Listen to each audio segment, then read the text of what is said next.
Good morning, dear students. Myself, Dr. Avnish Sharma, Associate Professor in Chemistry, MLV Government College, Bhilwara. हम लोग आपके BSc part first में जो first unit है, उसका सेकंड जो पार्ट है केमिकल बॉन्डिंग या रासायनिक बंध, वो पढ़ रहे थे। और उसमें डिफरेंट टाइप ऑफ थ्योरीज जो थी, उनको हमने देखा, जिसमें इलेक्ट्रॉन युग्म थ्योरी थी, ऑक्टेट रूल पढ़ा हमने, ऑक्टेट रूल का डेविएशन देखा, कैसे ऑक्टेट रूल का विस्तार भी होता है, उससे 8 से कम भी इलेक्ट्रॉन न्यून जो यौगिक होते हैं वो भी पाए जाते हैं। उसके बाद हमने वैलेंस बॉन्ड थ्योरी, उसका जो मैथमेटिकल एक्सप्रेशन था, linear combination of atomic orbital से एलसीए द्वारा, वो देखा। उसकी लिमिटेशंस देखी, उसमें अनुनाद का और संकरण का जो समावेश किया था उसको पढ़ा। डिफरेंट हाइब्रिडेशन के बारे में जाना, संकरण क्या होता है, जैसे मैंने पहले ही बताया, संकरण एक अवधारणा थी जिसको वहां दिया गया।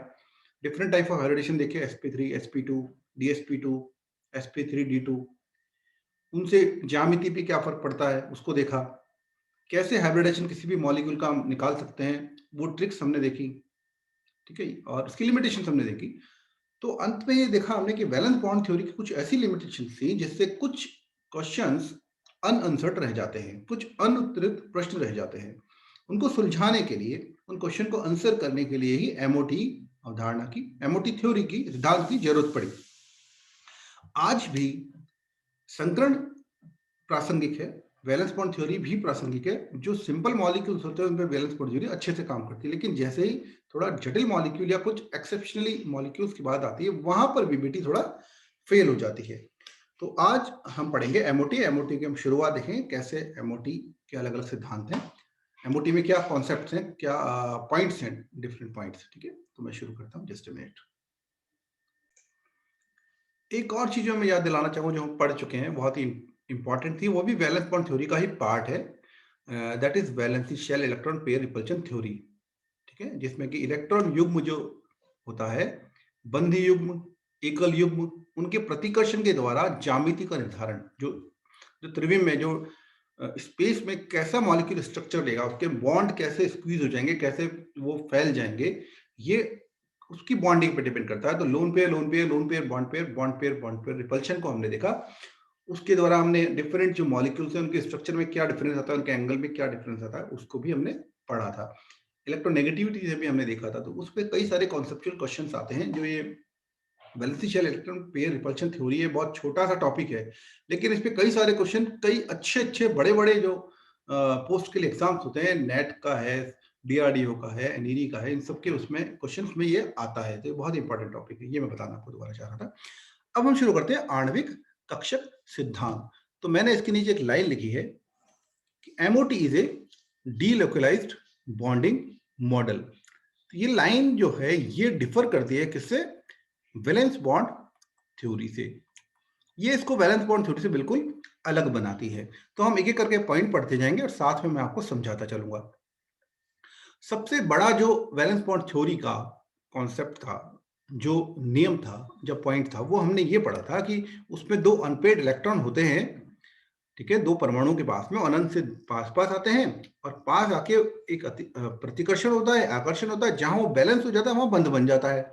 बंद बनने के बाद परमाणु कक्षक जो हैं वो अपनी पहचान बनाए रखते हैं। ये बहुत ही इंपॉर्टेंट है।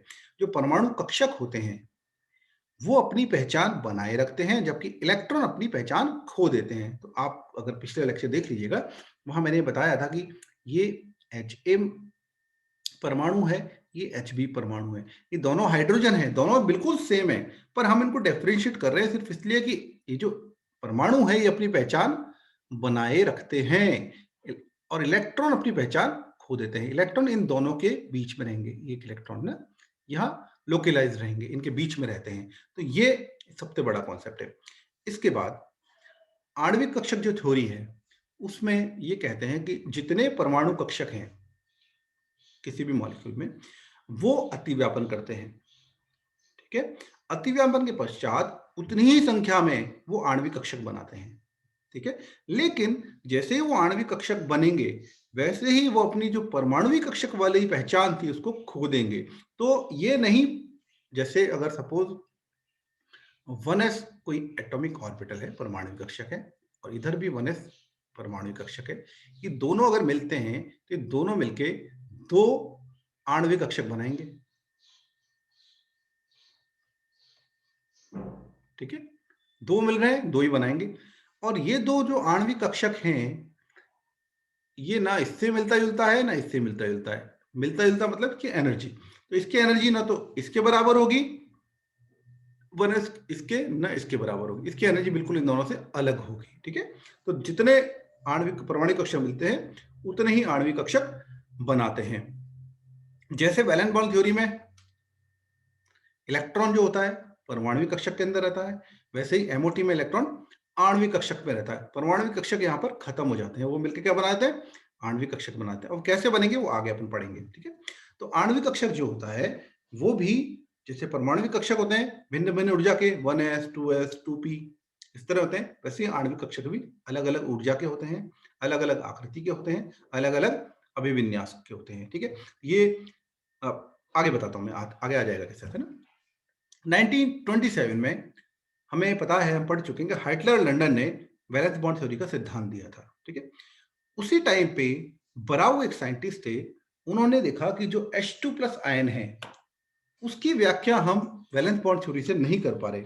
और उसको नहीं कर पाने का कारण क्या था, क्योंकि वैलेंस बॉन्ड थ्योरी का एक पोस्टुलेट था, वो ये कहता है कि वही परमाणु कक्षक बंद बनाएंगे जिनके पास अयुग्मित इलेक्ट्रॉन होगा। तो H2+ ऐसा आयन है जिसमें कि एक इलेक्ट्रॉन है, दो हाइड्रोजन इसमें है। सपोज परमाणु आए यहाँ पर, एक हाइड्रोजन ये, एक हाइड्रोजन ये है। ठीक है, इनमें से एक के पास तो इलेक्ट्रॉन है, एक के पास इलेक्ट्रॉन नहीं है, तो दोनों के पास अयुग्मित इलेक्ट्रॉन नहीं है। तो ये तो उसके जो पॉइंट्स था उसको डिनाई कर रहा है वैलेंस बॉन्ड थ्योरी के। ठीक है, तो इसकी व्याख्या वैलेंस बॉन्ड थ्योरी नहीं कर पाई। तो बराउ ने सबसे पहले ये वैकल्पिक विधि प्रस्तावित की थी, जिसको कि 1927 से लेकर 1930 तक लगभग मुलिकन और हुंट्स जो थे, हुंट्स और मुलिकन, वो एक एक्सपेरिमेंट्स करते रहे। उसके बाद थ्योरेटिकली उन्होंने देखा और एक कॉन्सेप्ट दिया, एक सिद्धांत दिया, जिसको आज हम अणु कक्षक सिद्धांत के नाम से जानते हैं, मॉलिक्यूलर ऑर्बिटल थ्योरी। ठीक है, तो valence bond theory H2+ ion को नहीं समझा पाई, इसलिए दिया। और भी कई सारे रीजन है, वो आगे हम पढ़ेंगे। ठीक है, तो दोनों में अंतर क्या है? दोनों में अंतर मैं ऊपर भी डिस्कस कर चुका हूं कि जब परमाणु वैलेंस बॉन्ड थ्योरी के अकॉर्डिंग जब परमाणु बंध बनाते हैं तो उसके बाद भी परमाणु अपनी पहचान बनाए रखता है, और जो बॉन्डिंग इलेक्ट्रॉन है वो उन दोनों परमाणु के बीच में ही लोकेलाइज रहते हैं, स्थानीकृत होते हैं। मतलब वो परमाणु वहीं के वहीं है, बस इलेक्ट्रॉन का साझा उन्होंने कर लिया है, ये सोचिए। जबकि जब एमओटी है, एमओटी के अंदर जितने परमाणु कक्षक मिलते हैं वो अतिव्यापन करते हैं। अतिव्यापन करने के बाद में उतनी ही संख्या में आणविक कक्षक बनाते हैं। जब वो आणविक कक्षक बनाते हैं तो परमाणु कक्षक अपनी पहचान खो देते हैं, वो ये भूल जाते हैं कि हम पहले क्या थे। ठीक है, तो वो खो देते हैं। और जो इलेक्ट्रॉन है वो इलेक्ट्रॉन उन सभी नाभिकों पर स्थानीकृत होते हैं। स्थानीकृत मतलब डीलोकेलाइज होते हैं, है ना। तो ये है, इसको इंग्लिश में मैं कह दूं, क्योंकि कुछ स्टूडेंट्स ने कहा था इंग्लिश में भी पढ़ना है, क्योंकि ज्यादातर जो ऑडियंस है वो हिंदी मीडियम है, ज्यादातर स्टूडेंट्स, इसलिए थोड़ा प्रॉब्लम होता है। लेकिन मैं अधिकतर जो टर्म है उसको इंग्लिश में हमेशा प्रोनाउंस करता हूँ, और केमिस्ट्री की कोई लैंग्वेज नहीं होती है। ठीक है, तो कोई प्रॉब्लम आए तो आप मुझे व्हाट्सएप कर सकते हैं।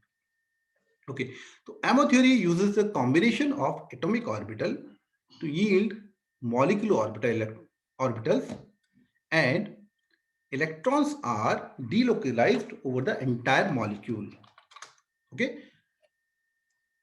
तो एटॉमिक ऑर्बिटल के कॉम्बिनेशन से मॉलिक्यूलर ऑर्बिटल बनते हैं, और जो इलेक्ट्रॉन्स हैं वो पूरे मॉलिक्यूल पर लोकलाइज होते हैं, इंस्टेड ऑफ जो एटम ने उसको बनाया उसके ऊपर होने के। ठीक है, ये अंतर है। दूसरा, यहां से भी पता चल गया है कि जो परमाणु कक्षक है वो मोनोसेंट्रिक होते हैं। जो इलेक्ट्रॉन है वो एक ही नाभिक के एक बार में संपर्क में रहेगा। ठीक है, जो इलेक्ट्रॉन है वो एक बार में एक ही नाभिक के संपर्क में रहेगा, एक केंद्रीय होते हैं। जबकि जो आणविक कक्षक हैं वो पॉलीसेंट्रिक होते हैं, वो एक ही इलेक्ट्रॉन पे सारे नाभिकों का एक साथ कब्जा रहता है ना। तो अब सबसे बड़ा प्रश्न, एक तो मैंने बता दिया ऊपर की H2+ आयन का नहीं बता पाया था वीबीटी। सबसे इंपॉर्टेंट जो है कि मेमोटी की आवश्यकता क्यों पड़ी और कहाँ ये पकड़ में आया कि वीबीटी सारे सवाल का जवाब नहीं दे पा रही, तो बहुत ही इंटरेस्टिंग है ऑक्सीजन का मॉलिक्यूल। तो जब ऑक्सीजन मॉलिक्यूल के लिए वैलेंस बॉन्ड थ्योरी के अकॉर्डिंग यूज स्ट्रक्चर बनाते हैं जिसमें ऑक्सीजन का हम कॉन्फ़िगरेशन जाते हैं, एटॉमिक नंबर जो ऑक्सीजन का होता है वो होता है 8, ठीक है। Carbon 6, nitrogen 7, then oxygen 8। अगर इसका इलेक्ट्रॉनिक कॉन्फ़िगरेशन हम लिखें तो वो होता है 1s2 2s2 2p4, ठीक है। 2p4 अगर देखें तो इस तरह हुंड का नियम लगाते हैं तो ये पहले तो अनपेयर होता है, एक पेयरिंग हो जाता है, ठीक है। तो ये p4, इसके वैलेंसी जो शेल है उसमें 6 इलेक्ट्रॉन इसके पास होते हैं। तो 2 ऑक्सीजन जब आ रहे हैं तो क्या कर रहे हैं, 2 इलेक्ट्रॉन को साझा कर रहे हैं, तो इसके बाद 2 अनपेड इलेक्ट्रॉन, एक इलेक्ट्रॉन ये अनपेड, एक इलेक्ट्रॉन अनपेड ये है, दूसरा भी ऑक्सीजन ऐसे ही होगा, उसके बाद भी यही होगा, 2 अनपेड इलेक्ट्रॉन होंगे। तो ऑक्सीजन क्या करेगा कि एक और ये 2 तो इसके बाद पहले से पेयर्ड इलेक्ट्रॉन प्रेजेंट है, लोन पेयर प्रेजेंट है। बाकी क्या है, एक इलेक्ट्रॉन यहाँ, एक इलेक्ट्रॉन यहाँ सपोज, ठीक है, 2 अनपेड इलेक्ट्रॉन हो गए। दूसरा ऑक्सीजन आया, उसके बाद भी यही है, 2 इलेक्ट्रॉन हो गए, एक यहाँ एक यहाँ, और 2 हो गए इसके पास भी लोन पेयर। तो ये इसका लीस्ट स्ट्रक्चर है, वैलेंस बॉन्ड थ्योरी से बना है और दिखने में सही लगता है। लेकिन जब इसकी मैग्नेटिक प्रॉपर्टीज देखी गई, ठीक है, बहुत ही इंटरेस्टिंग था। जब इसकी चुंबकीय गुण देखे गए, ये खुद अपने आप में मैग्नेट नहीं है, इसकी चुंबक की बात नहीं कर रहे हैं हम, पर इसकी चुंबकीय प्रवृत्ति, एक मैग्नेट होना और एक मैग्नेटिक नेचर होना, प्रवृत्ति होना, दोनों में फर्क होता है, ठीक है। तो मैग्नेटिक जो प्रवृत्ति है वो 2 तरह की होती है, या तो वो डायमैग्नेटिक होता है, इसे हम प्रतिचुंबकीय कहते हैं, चुंबकीय जो फील्ड है, मैग्नेटिक फील्ड, उसको वो रिपेल करता है, या फिर वो पैरामैग्नेटिक होता है, अनुचुंबकीय होता है, ठीक है। तो अनुचुंबकीय होने के लिए कंडीशन होती है कि उसके पास में अनपेड इलेक्ट्रॉन हो, अयुग्मित इलेक्ट्रॉन होना चाहिए, जबकि डायमैग्नेटिक में कोई भी अनपेड इलेक्ट्रॉन नहीं होगा। तो ये कंडीशन हम जानते हैं, बहुत सारे एग्जांपल है, मतलब इसका कोई एक्सेप्शन नहीं है। तो ऑक्सीजन का जब ये देखा गया तो इसमें कोई भी अयुग्मित इलेक्ट्रॉन हमें नहीं दिखाई दिया, ठीक है। तो इस लीस्ट स्ट्रक्चर के अकॉर्डिंग ऑक्सीजन को होना चाहिए था डायमैग्नेटिक इन नेचर, बट जब एक एक्सपेरिमेंट किया गया, इसको हम गॉय तुला कहते हैं, गॉय बैलेंस कहते हैं, जो गॉय बैलेंस है उसमें एक्सटर्नल मैग्नेटिक फील्ड लगाया गया यहाँ से, ठीक है। तुला है ये, बैलेंस है, इसलिए गॉय बैलेंस कहते हैं। मैग्नेटिक फील्ड अप्लाई किया इस पे हाई, और जो सैंपल है उसके अंदर ऑक्सीजन लिया गया, लिक्विड ऑक्सीजन, यहाँ पे लिक्विड ऑक्सीजन लिया गया, ठीक है, द्रव ऑक्सीजन लिया गया। तो ये देखा गया कि जब बाहरी मैग्नेटिक फील्ड लगाते हैं, ठीक है, तो ये जो गॉय तुला होती है जिस तरह काम करती है बता देता हूं कि अगर कोई मैग्नेटिक प्रॉपर्टी वाला कंपाउंड या सैंपल, इस सैंपल हम लेते हैं इस सैंपल सेल के अंदर, तो जैसे ही मैग्नेटिक फील्ड लगाते हैं तो उसका वेट उस फील्ड के कारण और बढ़ जाता है। अगर वो अनुचुंबकीय है तो पैरामैग्नेटिक नेचर है तो वो बढ़ जाता है, और वो वेट क्या है यहां से हम नोट कर सकते हैं। और उस वजन में जो डिफरेंस आया बिना फील्ड के और फील्ड लगाने के बाद, उससे हम उसमें जो अयुग्मित इलेक्ट्रॉन है उनकी संख्या भी पता कर सकते हैं, अयुग्मित इलेक्ट्रॉन की संख्या किससे पता कर सकते हैं, इसमें जो वजन में अंतर आया फील्ड और बिना फील्ड के, ओके।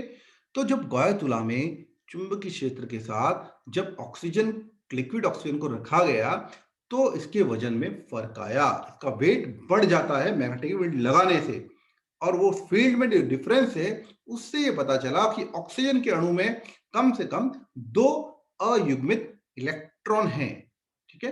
तो ये जो चीज है ये कॉन्ट्राडिक्टरी करती है, ये जो बैलेंस बॉन्ड थ्योरी है उसको डिनाई करती है। उसके अकॉर्डिंग तो उसमें एक भी लोन पेयर नहीं, एक भी अयुग्मित इलेक्ट्रॉन नहीं है, लेकिन जब हम ये एक्सपेरिमेंट करते हैं तो ऑक्सीजन के अंदर 2 इलेक्ट्रॉन आते हैं, और एक्सपेरिमेंट जो होता है, फिजिकल एक्सपेरिमेंट कभी भी गलत नहीं होता है, वो हमेशा सही होता है।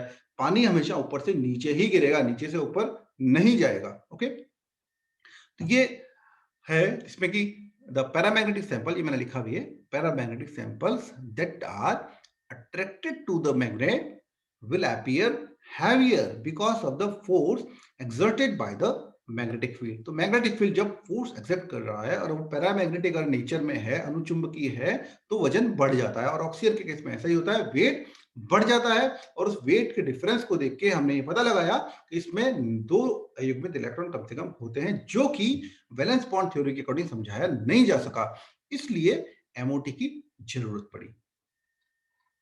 तो ब्रीफ में मैं इंग्लिश में बता दूं, इससे एमओटी पूरा समझ में आ जाती है।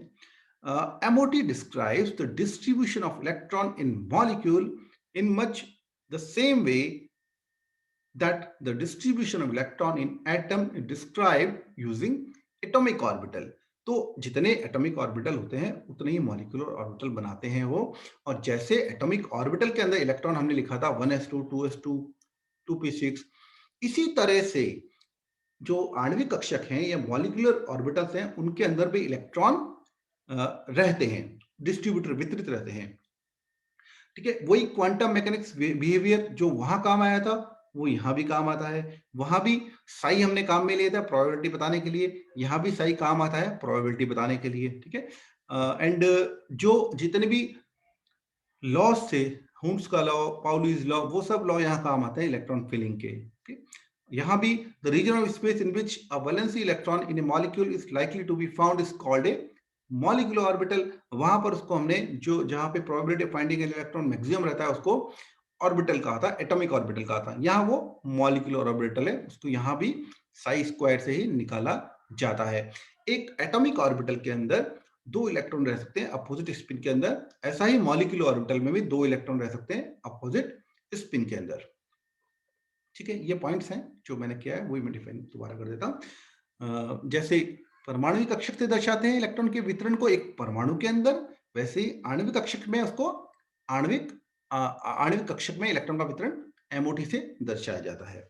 जैसे क्वांटम यांत्रिकी में साई के द्वारा परमाणु में इलेक्ट्रॉन के व्यवहार को दर्शाते हैं, वैसे ही किसी अणु में भी इलेक्ट्रॉन के व्यवहार को साई से ही दर्शाते हैं। साई ही बताता है कि उसमें वेव का नेचर भी होता है, साई स्क्वायर ही बताता है कि वहां इलेक्ट्रॉन पाए जाने की प्रोबेबिलिटी कितनी है। तो अगर हम परमाणु कक्षक की बात करें तो इलेक्ट्रॉन पाए जाने की प्रोबेबिलिटी जहां सबसे ज्यादा होगी परमाणु कक्षक कहलाता है।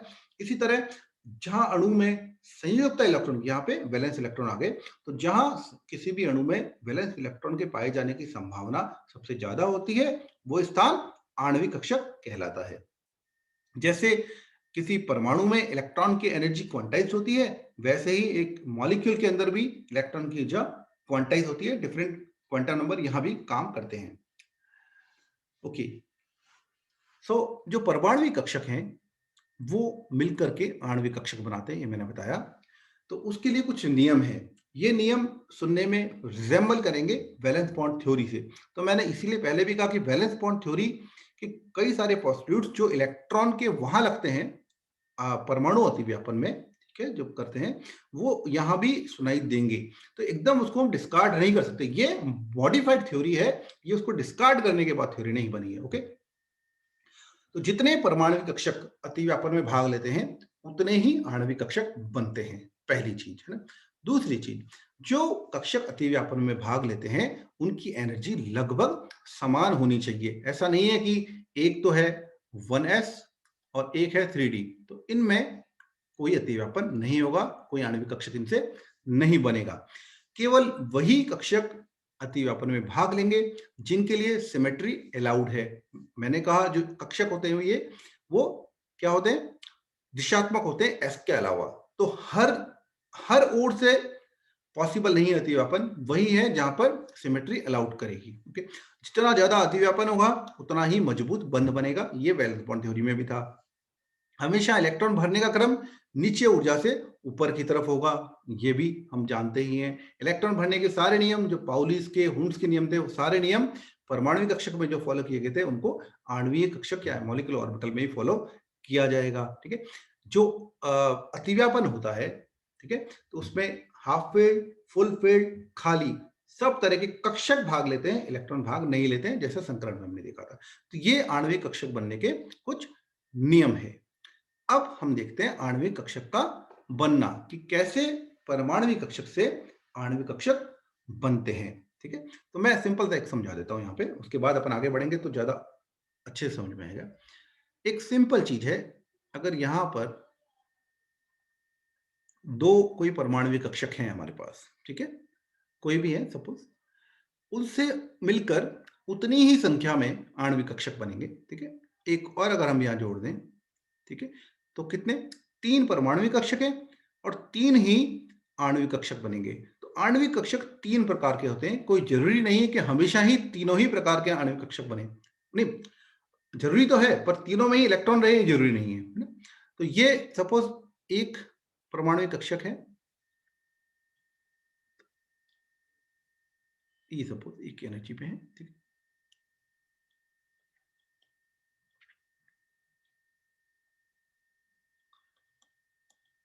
तो 3 परमाणु कक्षक मिलके 3 तरह के आणविक कक्षक बना रहे हैं, ठीक है। अब हम ये आगे पढ़ेंगे कि कैसे कैसे, मैं अभी बता दूंगा तो आपको समझ में आ जाएगा। ये परमाणु कक्षक थे, ये आणविक कक्षक है, 3 वो थे 3 ये है, एनर्जी इनकी इस तरह ऊपर जा रही है। पहले लोअर एनर्जी का भरा जाएगा, फिर हायर एनर्जी का भरा जाएगा, ठीक है। तो ये होता है बंधी आणविक कक्षक, ये होता है अबंधी और ये होता है विपरीत बंधी। बंधी जिसकी एनर्जी परमाणु कक्षक से कम हो, अबंधी जिसकी एनर्जी बराबर हो, विपरीत बंधी जिसकी एनर्जी ज्यादा हो। जब एनर्जी कम होती है तो बॉन्डिंग को मोटिवेशन मिलता है, बॉन्डिंग होती है। जब एनर्जी ज्यादा होती है तो बॉन्डिंग डिस्कार्ड होती है, विपरीत बंधी होता है। और जब बराबर है तो ना तो बंध बनाने में इच्छुक है ना नहीं बनाने में इच्छुक है, उसको कहते हैं अबंधी। तो आणविक कक्षक का बनना, ठीक है, परमाणु कक्षकों के रेखीय संयोजन से, जैसे linear combination of atomic orbital हमने पीछे पढ़ा था, उस तरह ही यहाँ है। तो सबसे सरल जो एग्जांपल है वो हाइड्रोजन के 2 परमाणु से अणु का बनना है, ठीक है, ये हम पढ़ेंगे अभी। तो आज मैं इसका ब्रीफ देता हूँ, फिर नेक्स्ट क्लास में हम इसको बिल्कुल अच्छे से बनाएंगे। तो ये हो क्या रहा है, ये देखिए, हमने ये माना है, ठीक है, कि जो ऑर्बिटल है, जो इलेक्ट्रॉन है, उसमें वेव लाइक करेक्टर होता है ना, तरंग के जैसा होता है। तो जब एक अगर तरंग माने हम, एक ये तरंग है और दूसरी ये तरंग है, ये भी दोनों सेम फेज पे होती है। सेम फेज पे होने का मतलब है कि उनके जो उच्चिष्ट हैं, जिसको हम ट्रफ कहते हैं, या क्रस्ट होता है जो उसका गर्द होता है, वो दोनों सेम जगह पे हैं। तो अगर इस तरह से 2 ऑर्बिटल हैं, 2 परमाणु कक्षक हैं, वो अगर सेम फेज में अतिव्यापन करेंगे, सेम फेज में अगर वो ओवरलैपिंग करेंगे, जैसा कि ये हो रहा है, तब अगर ये तरंग हमको माना है, तो जो इंटरफेरेंस होगा वो संपोषी व्यतिकरण कहलाता है या कंस्ट्रक्टिव इंटरफेरेंस कहलाता है। जबकि अगर ये अलग अलग कला में होते हैं, जैसा कि इसमें हो रहा है, तो क्या होता है, ये विनाशी व्यतिकरण कहलाता है या डिस्ट्रक्टिव इंटरफेरेंस कहलाता है। तो साई जो है वो इलेक्ट्रॉन की तरंग जैसी प्रवृत्ति को दिखाता है। डी ब्रोगली ने कहा था कि जो इलेक्ट्रॉन इलेक्ट्रॉन जैसे पार्टिकल होते हैं, उनका ड्यूअल नेचर होता है। फर्स्ट चैप्टर में हम अच्छे से पढ़ चुके हैं। तो मैं एक बार इंग्लिश में आपको समझा देता हूं पहले। द मैथमेटिकल प्रोसेस, सबसे पहले कि linear combination of atomic orbital होता क्या है ना, ये हमने पहले भी पढ़ा था। तो this is a mathematical process of combining atomic orbital to generate molecular orbital, ठीक है। तो एक मैथमेटिकल प्रोसेस है जिसमें हम साई वेव फंक्शन मानते हैं ऑर्बिटल को, और उससे जो एटॉमिक ऑर्बिटल हैं उनको ज्वाइंट करके हम मॉलिक्यूलर ऑर्बिटल बना रहे हैं। तो वो जब ज्वाइंट होंगे तो साई वेव लाइक करेक्टर है। तो जैसे कि एक वेव में इंटरफेरेंस होता है, वैसे ही अगर 2 वेव्स हमने माना है जो एटॉमिक ऑर्बिटल्स हैं, जिसमें इलेक्ट्रॉन वेव के रूप में है, मैटर वेव है, इलेक्ट्रॉन मैटर वेव है। ऑर्बिटल क्या है, ऑर्बिटल वही जगह है जहाँ इलेक्ट्रॉन पाए जाने की संभावना सबसे ज्यादा है। और इलेक्ट्रॉन क्या, इलेक्ट्रॉन वेव है, तो वो वेव के रूप में है। तो जब वो ओवरलैप करेंगे तो वो वेव के रूप में ही कर रहे हैं। तो अगर ये जो वेव है, ये जो एटॉमिक ऑर्बिटल है, ये जो एटॉमिक ऑर्बिटल है, दोनों सेम फेज में होंगे। आपने देखा होगा इस तरह दिखाया जाता है, जब किसी भी ऑर्बिटल को सपोज ये प्लस होता है, ये माइनस होता है, तो ये चार्जेस नहीं है, पी ऑर्बिटल में चार्जेस नहीं बता रहा है, ये फेज बता रहे हैं, प्लस है माइनस है ना। तो अगर वो सेम फेज में आके मिल रहे हैं, तब तो होता है कंस्ट्रक्टिव इंटरफेरेंस। और जो इससे हुआ क्या, ओवरलैपिंग के बन रहा है, एटॉमिक ऑर्बिटल है, ओवरलैपिंग हो रही है, बन रहे हैं मॉलिक्यूलर ऑर्बिटल। तो जो मॉलिक्यूलर ऑर्बिटल बनेगा वो स्थायी होगा, उसकी एनर्जी इन एटॉमिक ऑर्बिटल से कम होती है, पहली चीज। दूसरा, अगर ये जो एटॉमिक ऑर्बिटल है, जो वेव है, वो आउट ऑफ फेज जाके मिले, जब अलग अलग कला में मिले, जब इनका क्रस्ट और टफ अलग अलग है एक ही जगह पे, तो फिर क्या होगा, डिस्ट्रक्टिव इंटरफेरेंस होगा और वहां पर बनेंगे विपरीत बंधी जो बॉन्डिंग को मोटिवेट नहीं करेंगे. Okay, so the wave function describes the wave property of an electron. ये पढ़ चुके हैं. Molecular orbitals are combination of atomic orbital wave function. Okay, तो एटॉमिक ऑर्बिटल वेव फंक्शन हम पीछे पढ़ चुके हैं, साई 1 साई 2 जो होते हैं. Combining waves can lead to constructive interference in which peak line up with peaks or destructive interference in which peak line up with troughs. तो यहाँ ये destructive हो रहा है, ये constructive हो रहा है. Okay, in orbitals, the waves are in three-dimensional and they combine within phase wave, producing regions with a higher probability or electron density, and out of phase waves producing nodes or region no electron density. तो एक 3D में एक orbital होता है ना. तो अगर जो एटॉमिक ऑर्बिटल हैं जिसमें इलेक्ट्रॉन वेव लाइक है, मैटर वेव है, वो जब ओवरलैप कर रहे हैं, वो सेम फेज में करेंगे, तब तो बनता है बॉन्डिंग ऑर्बिटल जो बंद बनने को मोटिवेट करता है. और अगर वो डिफरेंट फेज में मिलते हैं तो वो बनता है एंटी बॉन्डिंग ऑर्बिटल. ओके, तो ये है बनना. इसको हम और देख लेते हैं ये यहां तक. तो आणविक कक्षक परमाणविक कक्षकों के संयोजन से बनते हैं. जैसा कि ऊपर तरंग एक समान कला और विपरीत कला में मैंने दिखाया, संपोषी विनाशी व्यतिक्रम दिखा रहा है, उस तरह परमाणविक कक्षकों के रेखीय संयोजन से दो प्रकार के आणविक कक्षक प्राप्त होते हैं, एक बंधी और एक विपरीत बंधी, एक बॉन्डिंग, एक एंटी बॉन्डिंग. आज हम यही तक करते हैं. नेक्स्ट जो क्लास होगी उसमें हम इसका जो मैथमेटिकल एक्सप्रेशन है साई से लेकर, उसमें एक बार ऐड होगा, एक बार बॉन्डिंग बनाएगा, एक बार एंटी बॉन्डिंग बनाएगा, उसको पढ़ेंगे. Thank you. Thanks for watching me.